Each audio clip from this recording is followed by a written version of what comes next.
Hi friends, నేను మీ Rayalaseema కుర్రోడ్ని. Please అన్న ఈ వీడియోకి లైక్ కొట్టి సబ్స్క్రైబ్ చేయి. మా ఊరి రైతులు కష్టాలు ఒకప్పుడు 10 సంవత్సరాల కిందట ఎలా ఉండేదో చూపిస్తాను. మీకు కూడా బాధ కలుగుతుంది.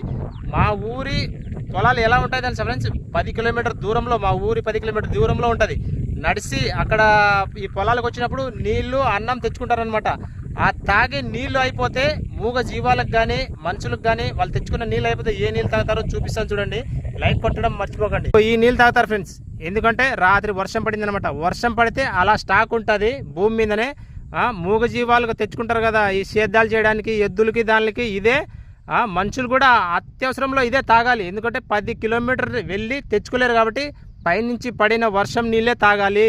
అది ఒకప్పుడు మా రైతులు, మా ఊరు రైతుల బాధ.